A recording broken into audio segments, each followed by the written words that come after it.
My name is Lucinda, 34 years old, and I never thought my 11-year-old daughter would be the one to save me from years of silent suffering. Last Thanksgiving, at my husband's parents' house with 23 family members gathered around their mahogany table, I sat frozen as David stood up with his wine glass, that familiar smirk spreading across his face. I knew what was coming, the public humiliation disguised as humor, but this time would be different in ways I never imagined. Before I continue this story, I'd love to know where you're watching from today. Please hit that like button and subscribe if stories about family dynamics and finding your voice resonate with you. And if you've ever felt trapped in a situation where someone made you feel small, this story might give you hope. Now let me take you back to how this all began. I met David 12 years ago at a charity event in Boston. He was everything I thought I wanted: successful, charming, with a smile that could light up the entire ballroom. He worked as a junior associate at a prestigious law firm, and I was a newly certified teacher fresh out of college with dreams of changing young lives through education. The way he looked at me that first night made me feel like I was the only person in the room. The early red flags were so subtle I convinced myself they were nothing. 6 months into dating, at his colleague's wedding, he made his first public joke about my dress choice. I'd worn a deep purple dress I'd saved for months to buy, feeling beautiful when I'd looked in the mirror that morning. But when his boss's wife complimented it, David laughed and said, "Well, Lucinda certainly has her own unique style, doesn't she? I'm trying to help her refine it." The woman's smile faltered and I felt my cheeks burn. Later in the car, he apologized, said he was nervous around his bosses, that he didn't mean it. He bought me roses the next day. This became our pattern. He would say something cutting in public, always with that same charming smile, always making it sound like a joke or helpful observation. Then privately, he'd either apologize or, as time went on, tell me I was being too sensitive. The comments escalated so gradually, I didn't notice how deep I was sinking. First it was my clothes, then my cooking, my friends, my family being too far away in California to really matter, my teaching salary, my opinions on everything from politics to what brand of coffee to buy. When David made senior partner 3 years ago, something shifted. The promotion gave him a new level of confidence, or maybe arrogance is the better word. Family gatherings became his personal stage for what he called harmless teasing. His parents' house, his siblings' homes, anywhere his family gathered became a minefield where I never knew what might trigger his next performance. His mother, Eleanor, would smile sympathetically at me, but never said anything to stop him. His father, Richard, a retired judge, would simply continue eating. His brother, Thomas, would laugh like David was a stand-up comedian. His sister, Patricia, would smirk from across the table, adding her own little jabs when she could.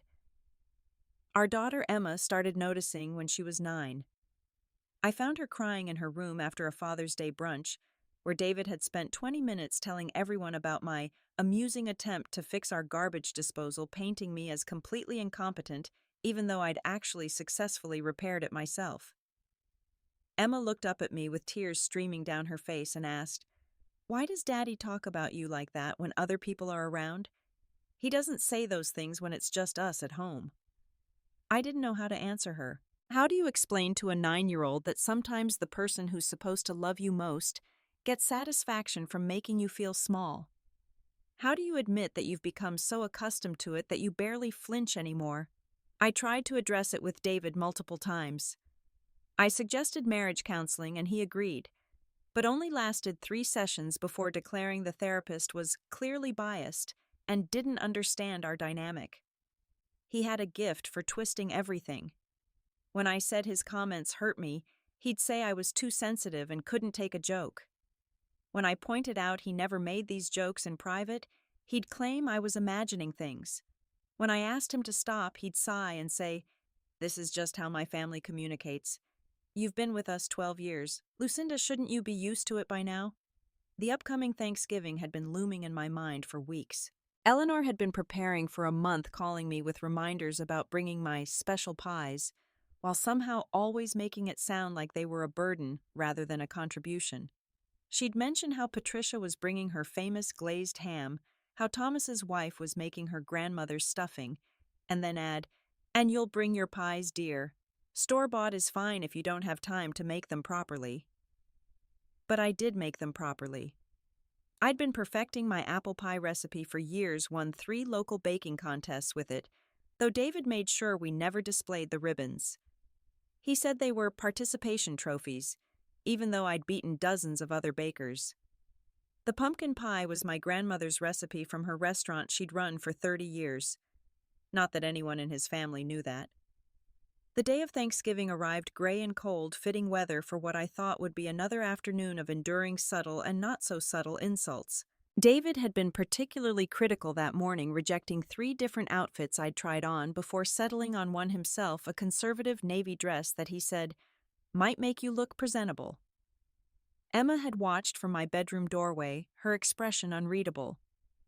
The drive to his parents' house in Wellesley took 45 minutes, during which David coached me on appropriate topics of conversation. Don't mention my poetry publication in the literary journal. Don't talk about my teaching award nomination. Don't bring up the summer writing workshop I wanted to attend. Just smile and help Mom in the kitchen, he said, reaching over to pat my knee like I was a child needing instruction. The colonial house stood pristine white against the gray sky, every window gleaming, the walkway edged with perfect mums in burgundy and gold. It was a beautiful facade, much like my marriage, hiding what really went on inside. Cars already lined the circular driveway. Patricia's new BMW, Thomas's Range Rover, various cousins' vehicles, all announcing their success before their owners even spoke. Eleanor greeted us at the door, her silver hair perfectly coiffed, wearing the pearl necklace Richard had given her for their 40th anniversary. She hugged David, warmly accepted Emma's embrace with grandmother-like affection, and gave me the kind of air kiss that ensured her lipstick remained pristine. "Lucinda," she said, her eyes already scanning my appearance. "That's an interesting dress choice for Thanksgiving." Before I could respond, David laughed. "I picked it out, Mom.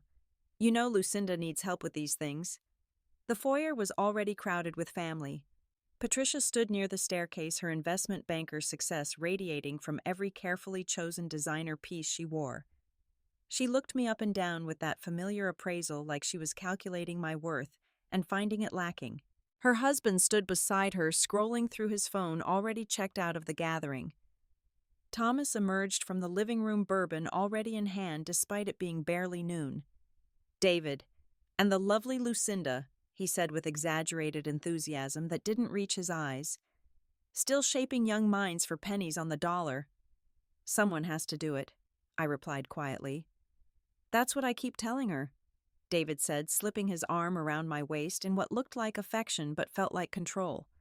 Though I'm not sure how much shaping can really happen in a public school classroom. The sting was sharp and familiar.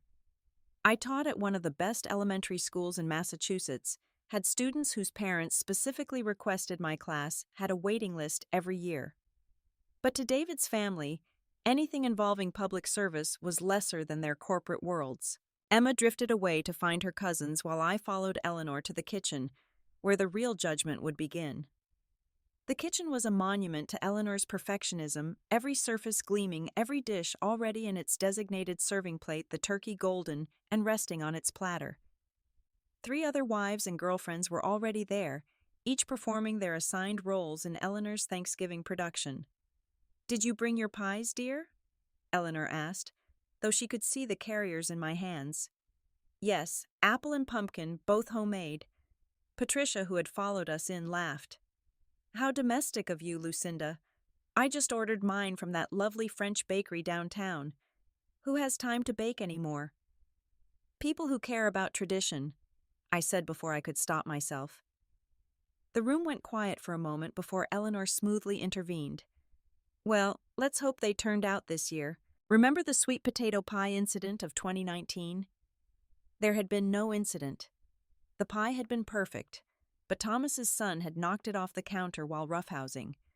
Somehow in the family retelling, it became my fault for placing it too close to the edge. These revisionist histories were common, each one chipping away at my credibility, my competence, my worth.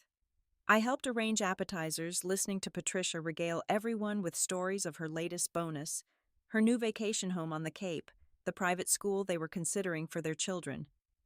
Every achievement was punctuated with a glance in my direction, making sure I understood my place in the family hierarchy.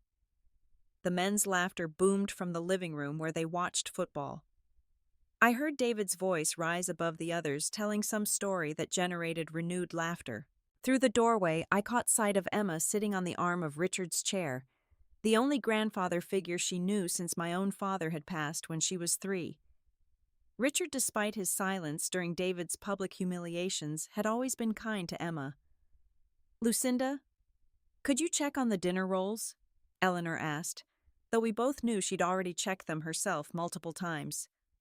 As I opened the oven, I heard Eleanor whisper to Patricia, "Poor David.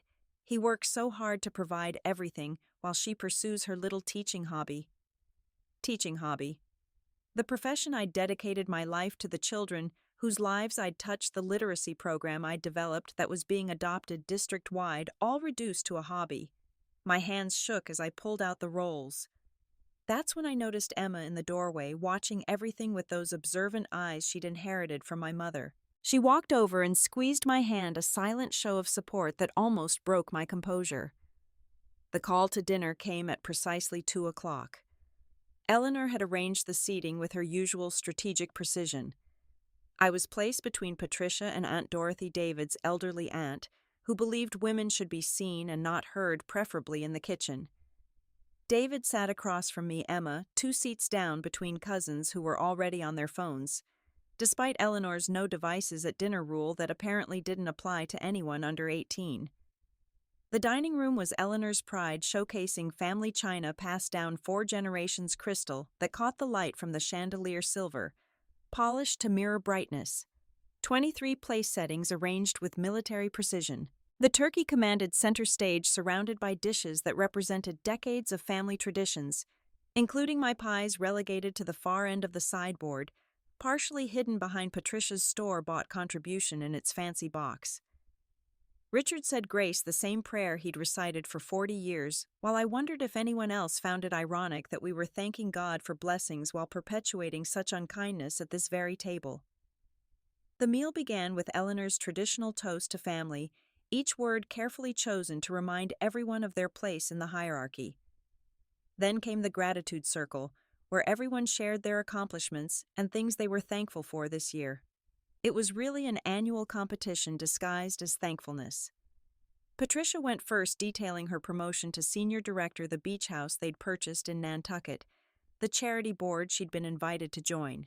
"I'm so grateful for opportunities to give back," she said, looking directly at me, "to those less fortunate."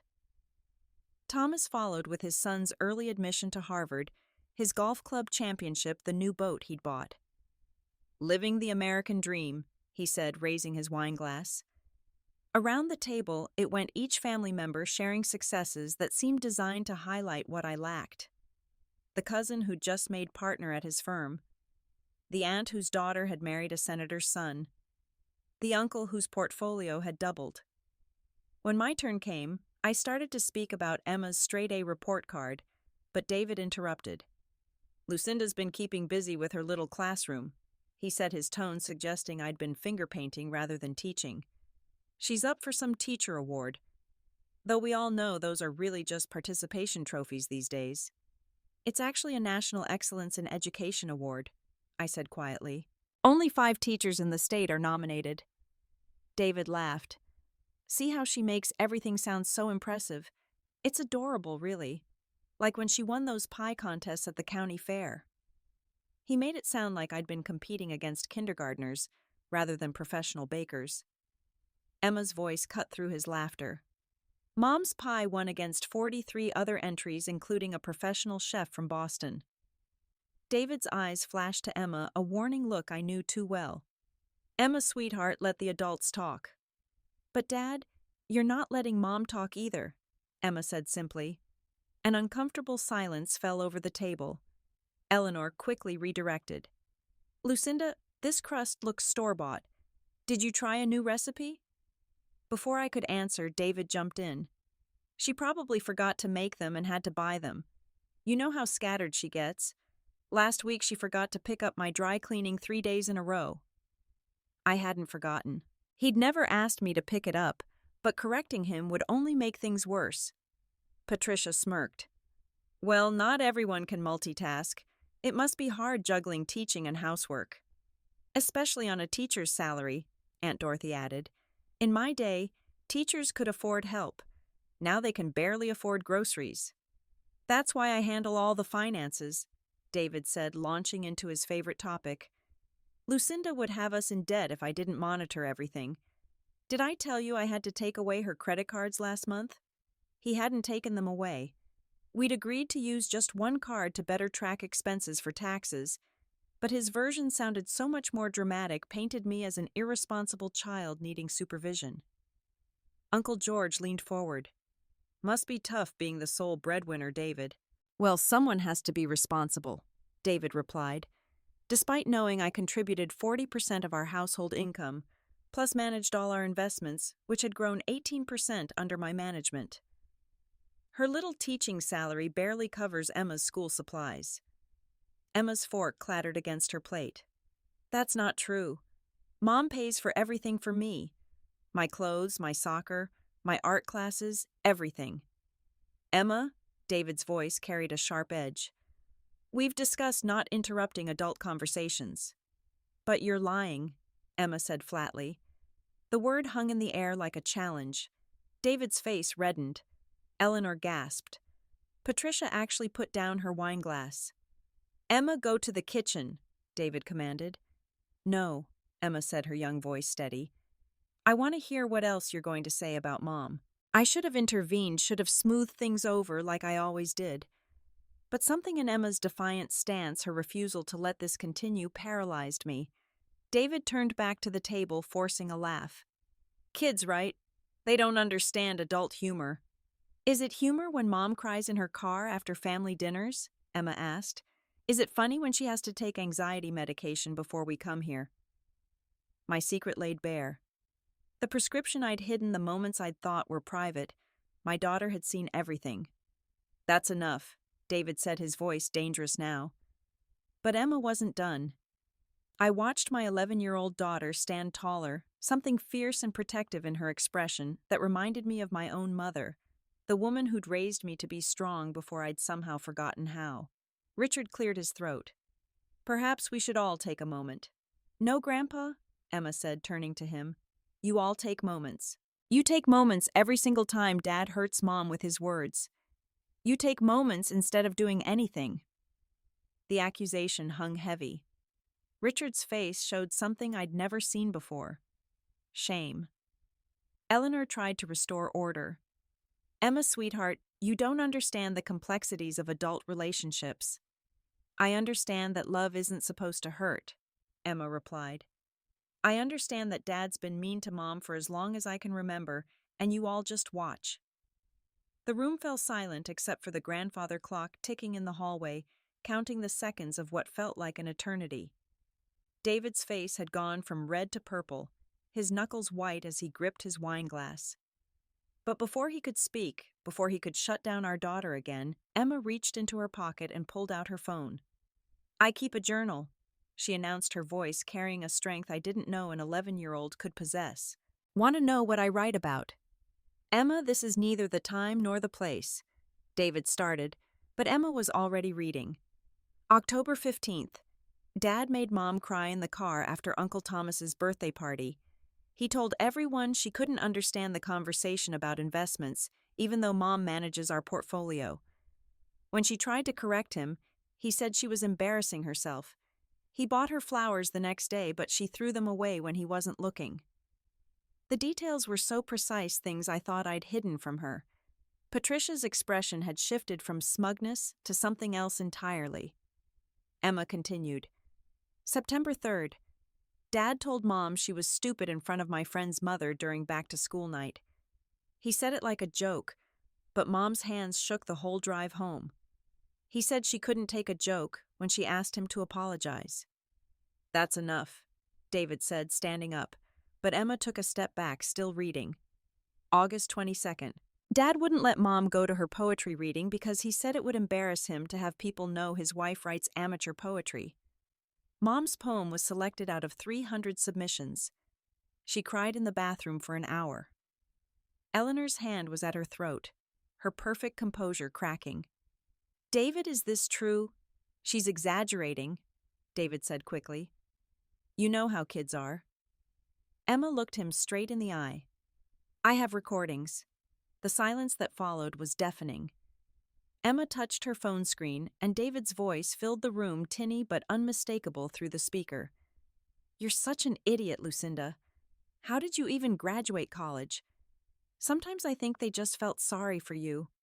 My own voice followed, weak and pleading. "Please don't say things like that." "Or what? You'll write a sad little poem about it." Emma stopped the recording. "I have 43 more." 43.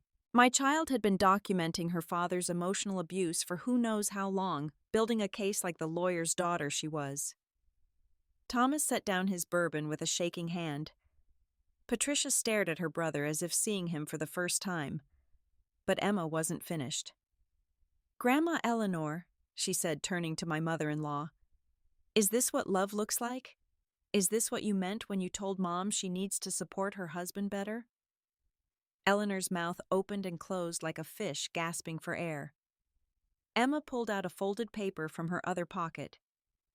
"This is the letter from Mom's principal about her teaching award. The one Dad made her miss because he said he was sick. He wasn't sick. He went golfing with Thomas." Thomas's head snapped up. "That was the day you said Lucinda had some silly teacher thing." "The National Excellence in Education Award isn't silly," Emma said. "Only 5 teachers in Massachusetts got it. The Secretary of Education presented it. Mom's students' reading scores improved by 37% using her methods. The program she created is being implemented in 12 districts now." How did she know all this? How had my baby girl been keeping such careful track of my achievements while I'd been shrinking myself to fit in David's shadow? "And Dad?" Emma turned back to him, her young face fierce with determination. "Mom doesn't make a small salary. I've seen the pay stubs you leave on your desk. She makes $78,000 a year, plus the $600 a month she makes from freelance curriculum writing that she puts directly into my college fund, the fund you told everyone you created." David's attempt at denial died on his lips. "She also inherited Grandma's investment account that's worth $200,000, the one you tried to get her to sign over to you last year. She said no, and you punished her by telling everyone at Christmas that she was bad with money. My mother's inheritance, the one thing I'd kept separate, the one thing I'd fought to protect." Emma knew about that too. "You want to know what else I have in my journal?" Emma asked, her voice rising. "How you told Mom she was getting fat when her thyroid condition made her gain weight. How you refused to let her see a specialist because you say it's too expensive, but you bought yourself a $5,000 watch last month. How you told her that her family in California doesn't really love her because they don't visit, but you're the one who tells them not to come." That last revelation hit me like a physical blow. David had been intercepting calls from my sister, texts from my brother telling them I was too busy, that we had plans, that it wasn't a good time to visit. The isolation I'd felt, the abandonment, it had been orchestrated. Richard stood up slowly, his judge's bearing returning despite his retirement. "David, I think you need to explain yourself." "I don't need to explain anything." David snarled, his mask completely gone now. "This is my family, my wife, my child, my marriage." "No," Emma said quietly. "We're not your possessions. We're people. And Mom is amazing. She teaches 28 kids who adore her. She writes poems that made the editor of the literary journal cry. She volunteers at the homeless shelter every Saturday morning, even though you told her it was a waste of time. She's kind and smart and creative and strong, and you've spent 12 years trying to convince her she's nothing." She turned to the rest of the family. "And all of you let him. You watched him hurt her, and you smiled, and you laughed, and you made it worse. Aunt Patricia, you compete with Mom even though she's never competed with you. She celebrates your successes. I've heard her defend you when Dad calls you cold. Patricia's face crumbled slightly. Uncle Thomas, you laugh at Dad's mean jokes. But Mom helped your son with his college essays for free when the tutor you hired gave up. She spent 6 weekends helping him, and he got into Harvard because of her guidance. She never told anyone. Thomas looked stunned. Is that true? His son, quiet until now, nodded. Mrs. L is the only reason my essay was any good. She's brilliant. Emma wasn't stopping. Grandma Eleanor. Mom brings you groceries when you're sick, calls you every Tuesday to check in, remembers every birthday and anniversary, makes sure Dad visits you, defends you when he complains about coming here. She does everything to try to earn your love, and you treat her like she's not good enough. Eleanor's perfectly made-up face showed tears tracking through her foundation. And Grandpa Richard, Emma's voice softened slightly. I know you know because I've seen you flinch when Dad is cruel. But you never say anything. Your silence makes you complicit. The word was too big for an 11-year-old, but Emma wielded it perfectly. If you really loved Mom, Dad, you'd be proud of her. You'd tell everyone how she won Teacher of the Year 3 times, how her poetry was nominated for the state prize, how she makes the best apple pie in 3 counties, how she never misses my games even when she's exhausted, how she stays up until midnight helping her students with problems at home, how she's the strongest person in this room because she carries all your judgment and still shows up with homemade pies and kindness. Emma's voice broke slightly on the last words, and I saw the child beneath the fierce protector. And if you don't stop Dad one day, we'll both be gone. I already helped Mom find an apartment. I already called Mom's sister in California. I already took pictures of all the important documents. We're ready to leave. Tonight if we have to. The room exploded. David lunging forward, Richard catching his arm, Eleanor crying. Patricia standing up so fast her chair fell backward. Cousins gasping. Aunt Dorothy clutching her pearls. But in the chaos, I felt something I hadn't felt in 12 years. Free. David's attempt to lunge at Emma triggered something primal in me. I moved faster than I had in years, placing myself between my daughter and her father, my body a shield I should have been all along. Don't you dare, I heard myself say, my voice carrying an authority I'd forgotten I possessed. Don't you ever raise a hand toward our daughter. David stopped, perhaps shocked that I'd spoken at all. His face contorted with rage, and something else, fear, maybe the realization that his carefully constructed kingdom was crumbling. She's lying, he said desperately, looking around the table for support. You all know me. You know I'm not like this. Lucinda's turned her against me. This is parental alienation. Richard's grip on David's arm tightened. Sit down, son. It wasn't a request. 40 years of judicial authority rang in those 3 words. David sank into his chair like a deflated balloon. Richard remained standing. I've watched you diminish this woman for years, he said slowly. I told myself it was none of my business, that every marriage has its dynamics. I was wrong. I failed Lucinda, and I failed Emma, by allowing this to continue under my roof. Eleanor was openly weeping now, her perfect makeup running in streams. I thought, she hiccuped, I thought this was normal. My mother endured the same from my father. I endured it from Richard in our early years until he got help. I thought Lucinda just needed to be stronger. This revelation stunned even David. Dad went to therapy. Richard nodded. For 2 years. Because your mother threatened to leave me, and she would have been right to do it. I was becoming my father, and Eleanor saved me by refusing to accept it. But we never told you children because we were ashamed. That shame let you become what I once was, David. That ends today.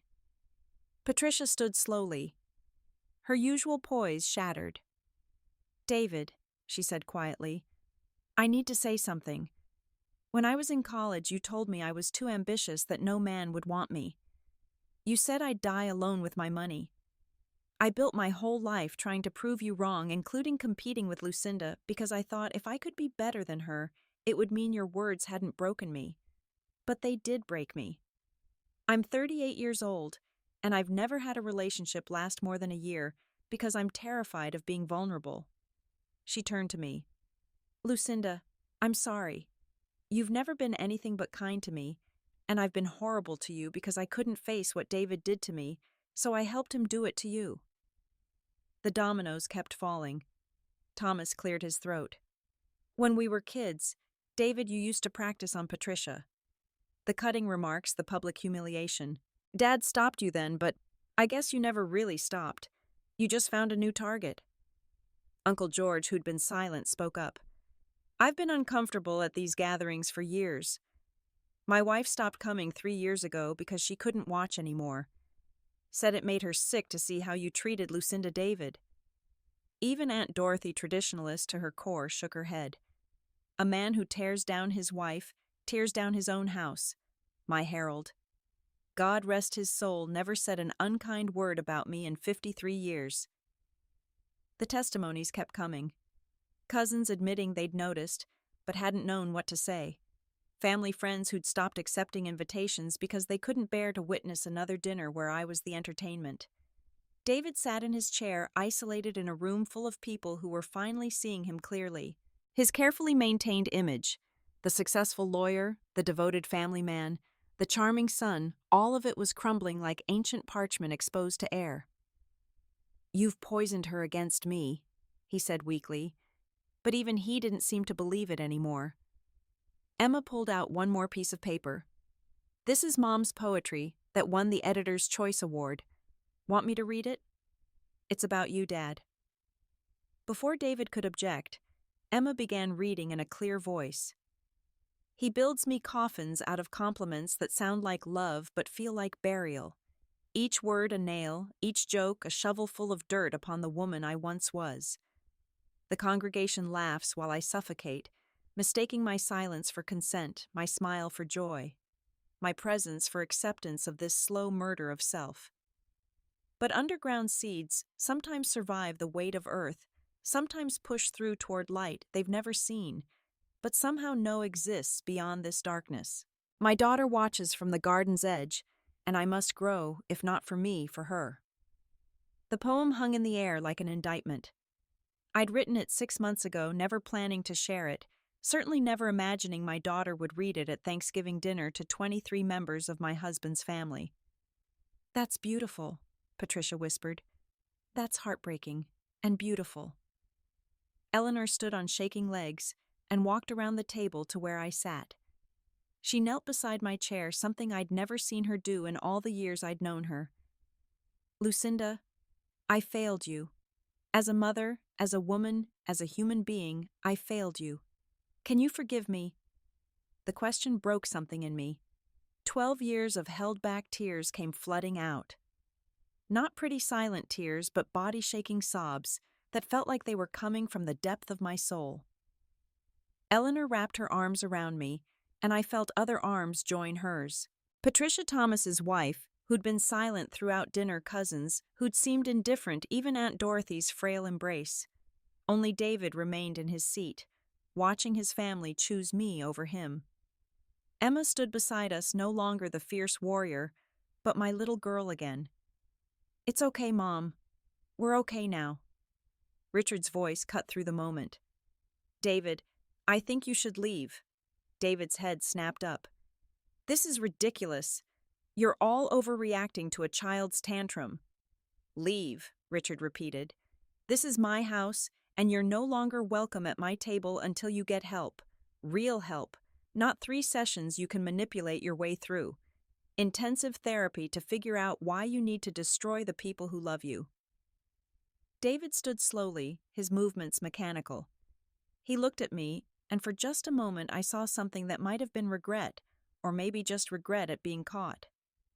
Lucinda. No, I said firmly. You don't get to say my name anymore. Not like that. Not like it's a possession you own. He turned to Emma. You'll regret this.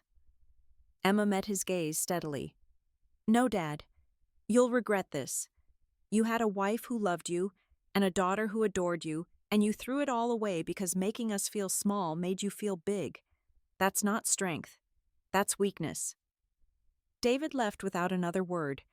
We heard his car start, heard the gravel spray as he drove away too fast, heard the silence that followed. The aftermath of David's departure was surreal. The family that had just hours ago seemed complicit in my humiliation now rallied around Emma and me like a protective wall.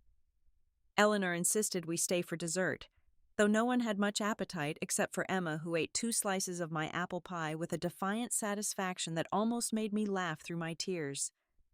Patricia helped clear the table, working beside me in silence for several minutes before speaking. "I know I have no right to ask, but would you consider meeting for coffee sometime?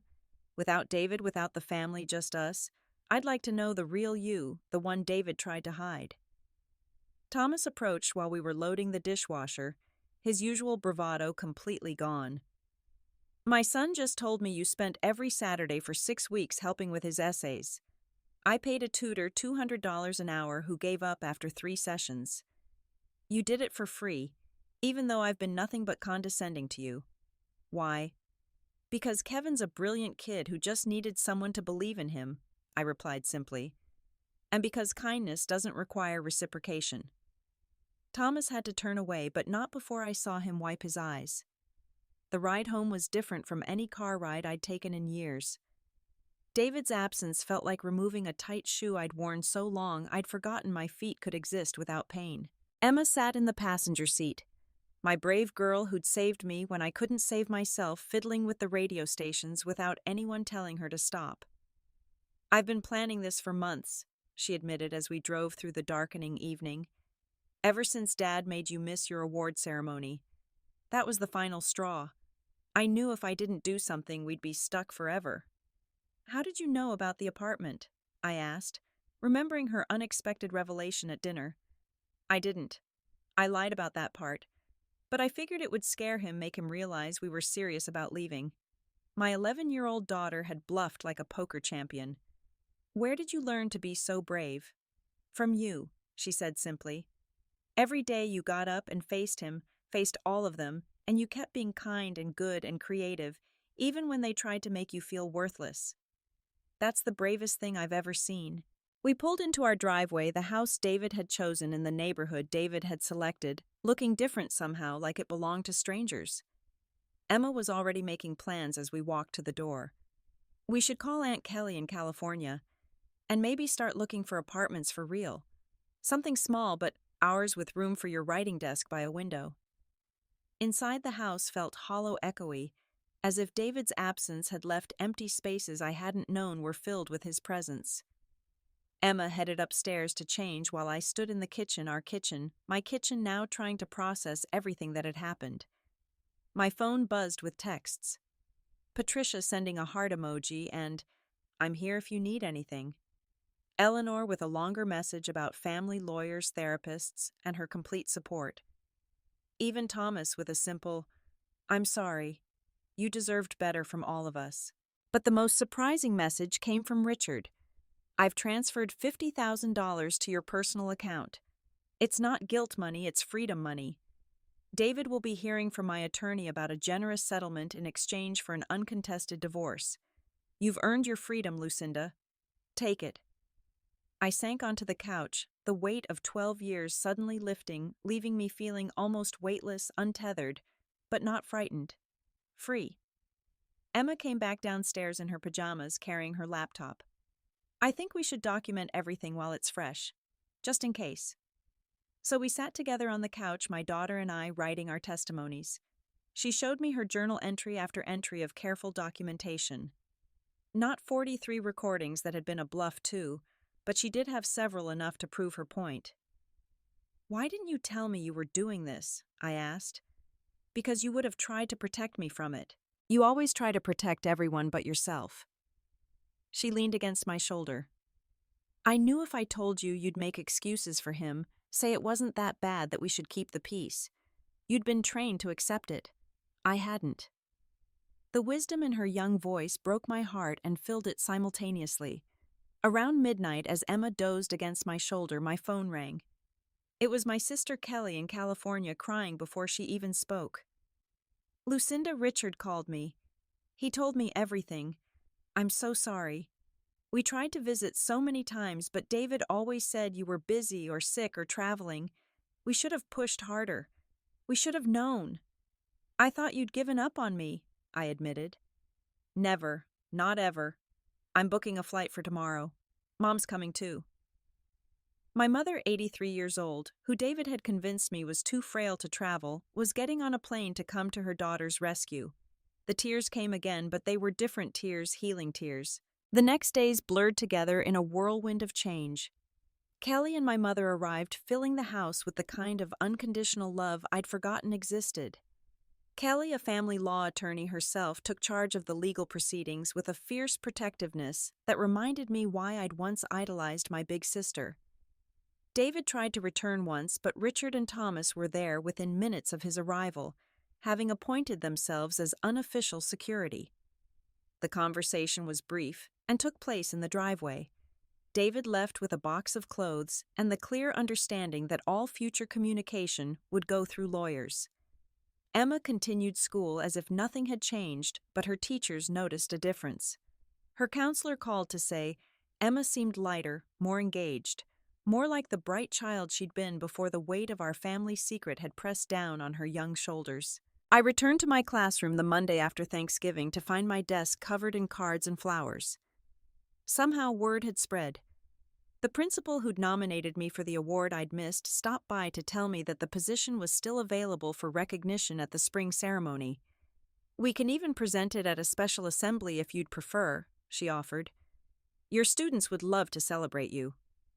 For the first time in years, I didn't deflect or minimize. "That would be wonderful," I said. 3 weeks after Thanksgiving, the divorce papers were filed. David, perhaps recognizing that Emma's testimony would destroy his professional reputation, agreed to everything. The house would be sold, proceeds split. Generous child support and alimony that Richard had somehow convinced him was less than what a court battle would cost him in both money and reputation.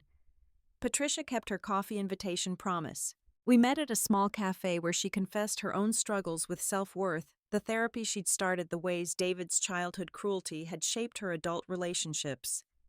We became unlikely friends bonded by shared survival. Eleanor invited Emma and me for tea, just the three of us, where she shared her own story of marriage to Richard, the early years of subtle control and public humiliation she'd endured before finding her voice. "I should have recognized it in David," she said. "I should have stopped the cycle. Instead, I let it continue, even encouraged it by telling you to be patient, to be understanding. I was teaching you to accept what no one should accept." Thomas's son, Kevin, started visiting regularly, asking for help with his writing, but really I think seeking the kind of unconditional encouragement his family had never quite learned to give. He flourished under a tension that wasn't tied to achievement, becoming more confident, more himself. 6 months after that Thanksgiving, Emma and I moved into a small but sunny apartment closer to my school and her new art program. The living room had built-in bookshelves that we filled with poetry collections and novels.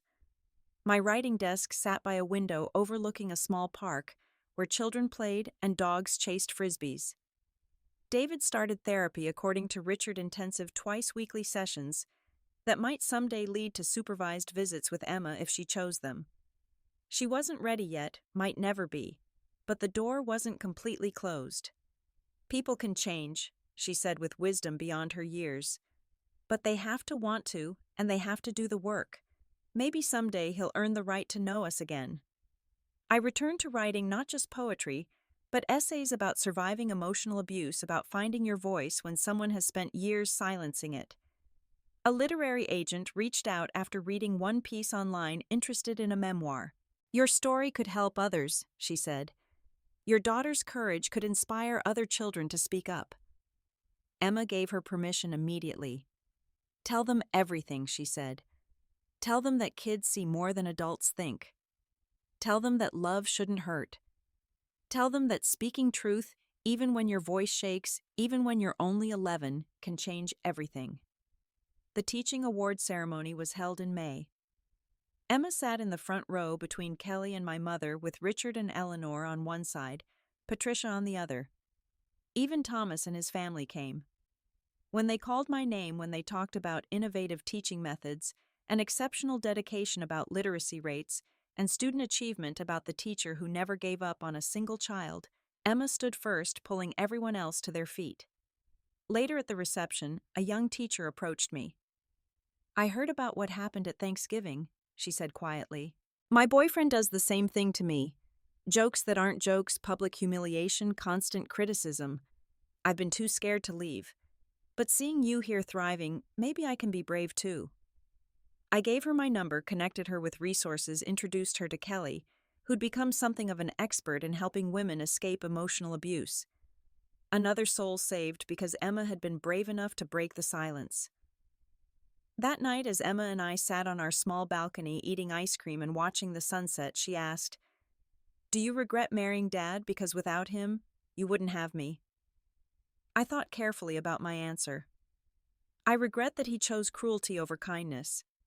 I regret the years I spent believing his lies about my worth. I regret that you had to be the one to save us. But regret marrying him, no. Because you're right, without him, I wouldn't have you.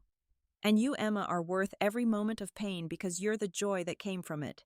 "You know what I'm grateful for?" she asked, licking chocolate ice cream from her spoon. "I'm grateful he showed me exactly what kind of person not to be and not to accept. I'll never let anyone make me feel small. And I'll never make anyone else feel small either." "That's the cycle we're breaking," I agreed. "Right here, right now, it ends with us." A year after that Thanksgiving, we received an invitation to Eleanor and Richard's house for the holiday. "It would honor us if you join our table," Eleanor wrote. "The family isn't complete without you both." Emma and I discussed it at length before accepting. We arrived to find a transformed gathering. David's chair remained empty, his absence a reminder, but not a shadow. The gratitude circle had new rules. Eleanor announced, "We share not just achievements but challenges, overcome kindnesses, received moments of growth." When my turn came, I stood something I'd never done before at their table. "I'm grateful for the courage of an 11-year-old girl who spoke truth when adults chose silence. I'm grateful for family who can admit mistakes and grow from them. I'm grateful for poetry that kept my soul alive when someone tried to bury it. And I'm grateful for second chances, even when they come from the most unexpected places." Emma stood next. "I'm grateful my mom is finally free to be who she really is. I'm grateful for Grandpa Richard and Grandma Eleanor, who chose love over loyalty to someone doing wrong. I'm grateful for Aunt Patricia, who turned competition into friendship. And I'm grateful that sometimes the worst moments lead to the best outcomes." There were tears around the table, but they were healing tears, honest tears, the kind that water new growth. Looking back now, that Thanksgiving 3 years ago feels like both yesterday and a lifetime away. Emma is 14 now, taller than me, still fierce in her protection of those she loves, but tempered with the confidence that comes from knowing her voice matters. She's president of her school's debate team, unsurprisingly, and runs a support group for students dealing with difficult family dynamics. I published my poetry collection last month. Excavation Poems of Survival and Bloom hit the bestseller list in its first week. At the launch event, I read the poem Emma had shared at that fateful dinner, my voice steady and strong. David wasn't there, but his shadow no longer defined the space. The audience was filled with students, colleagues, other survivors who'd reached out over the years, and in the front row, my family, both blood and chosen, including Eleanor, who'd become one of my fiercest champions. Patricia and I meet for coffee every week. She's in a healthy relationship now with someone who celebrates her ambition rather than being threatened by it. "You saved me too," she told me recently. "Watching you rebuild showed me it was possible." Thomas's son, Kevin, just graduated from Harvard with honors. In his graduation speech, he thanked the teacher who taught him that true intelligence isn't about perfect words, but authentic voice. He didn't name me, but he didn't have to. His family knew. David has been in therapy for 3 years. Richard updates me occasionally, though I don't ask. He's apparently made progress enough that Emma agreed to supervise lunch meetings once a month. She comes home from them thoughtful but not distressed. "He's trying," she says. "It doesn't erase the past, but maybe it can reshape the future." She has more grace than I might have managed, but then she always was the strongest of us all. I still teach, still pour my heart into those 28 young minds each year. But now I also lead workshops for educators on recognizing signs of domestic emotional abuse in their students' families. It turns out, Emma wasn't the only child documenting a parent's cruelty, waiting for an adult to notice, to care, to act. My mother passed away last year at 86, but not before seeing me reclaim my voice, my worth, my life. Her last words to me were, "You became the woman I always knew you were." It just took longer than expected. We scattered her ashes in the California mountains. She loved Kelly and Emma and I, 3 generations of women who'd learned that strength sometimes looks like leaving, sometimes like staying, but always like truth. The apartment Emma and I shared has given way to a small house with that garden Emma envisioned that day. Nothing fancy, but ours in every way that matters. My writing desk still sits by a window, but now it overlooks beds of roses I planted myself, thorns and all beauty that doesn't apologize for its self-protection. Sometimes I receive letters from women who've read my story, who found their own voices after years of silence. They tell me about their Thanksgivings, their moments of rupture and revelation, their children who became their unexpected heroes.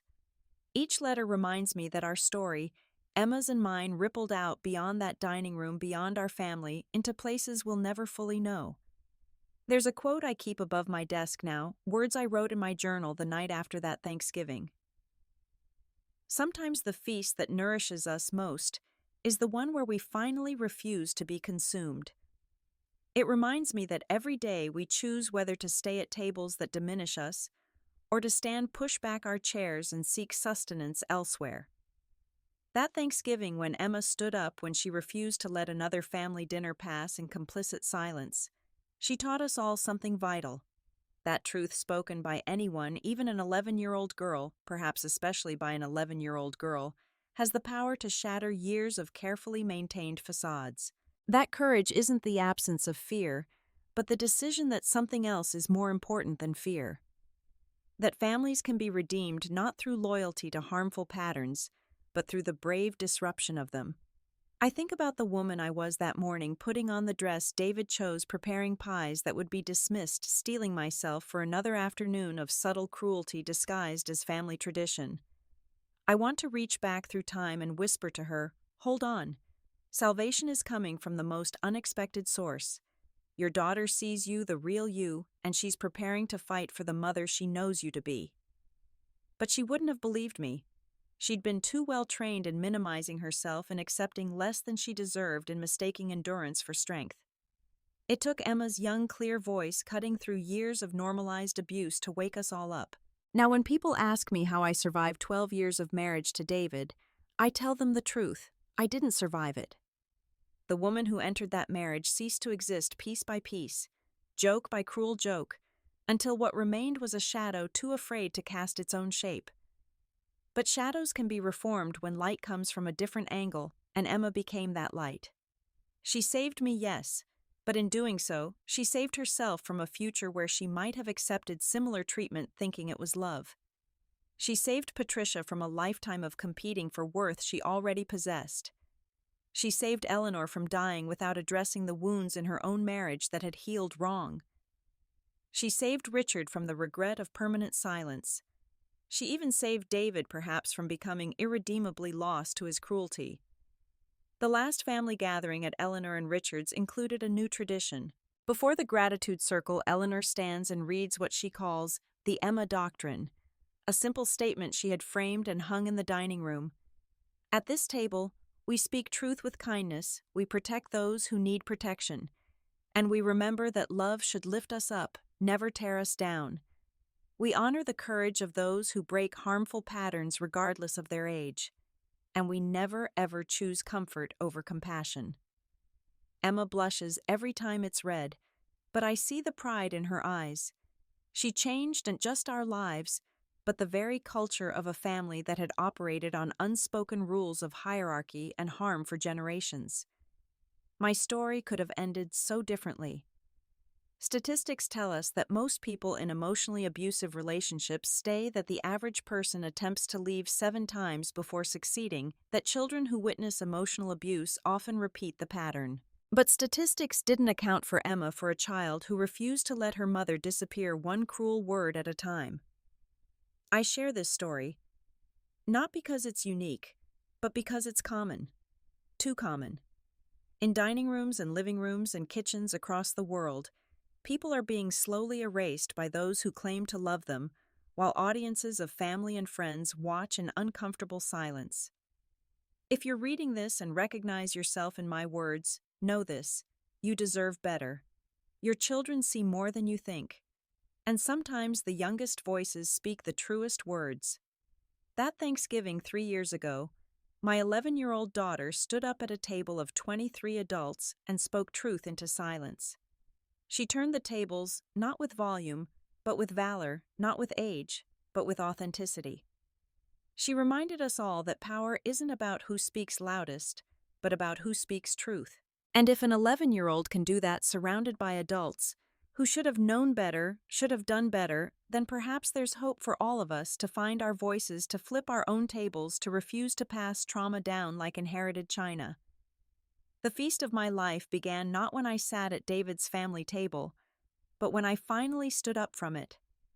And every day since, Emma and I have been setting our own table, one where everyone's accomplishments matter, where jokes are actually funny, where love looks like encouragement and support and celebration of each other's light. That's the Thanksgiving I'm grateful for, the one where everything fell apart, so everything could finally fall into place. The one where my daughter saved me by refusing to let me remain lost. The one where 23 people learned that silence in the face of cruelty is complicity, and complicity is a choice we can all refuse to make. So here's to the Emmas of the world, the young voices that refuse to be silenced, the children who see clearly what adults have trained themselves to ignore. Here's to the moments when someone finally says enough and means it. Here's to the tables we overturn and the tables we set anew. And here's to the truth that sometimes the smallest person in the room has the biggest courage, and that courage, once witnessed, becomes contagious. If you're watching this still sitting at a table that diminishes, you know that you don't have to wait for someone else to save you. But if you have children, know too that they're watching, learning, and possibly planning their own revolution. Don't let them carry the burden of your freedom. Stand up. Speak out. Leave if you must. Stay if you can genuinely rebuild. But whatever you do, don't let another holiday pass in harmful silence. Because here's what I learned that Thanksgiving Day: the feast that truly nourishes us isn't the one with the perfect turkey and the handed-down recipes and the good china. It's the one where truth is the main course, courage is the blessing, and love, real love, the kind that builds up rather than tears down, is the only tradition worth keeping. What tables do you need to turn in your own life? What truths have you been swallowing instead of speaking? What would happen if you stood up right now and refused to sit back down until things changed? I'd love to hear your stories of courage, big or small, in the comments below. And if this story resonated with you, please share it with someone who might need to hear that their voice matters, that their pain is valid, and that sometimes salvation comes from the most unexpected sources. Thank you for listening to my story.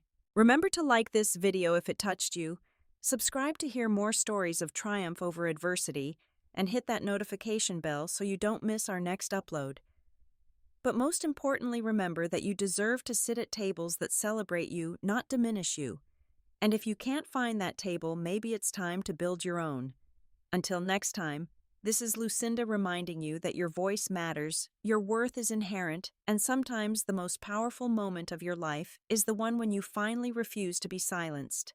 May your own tables be filled with truth, kindness, and the courage to speak up when silence would be easier but wrong. And may you always remember that strength isn't about enduring cruelty, but about having the courage to say no more and meaning it. Thank you, and bless you all.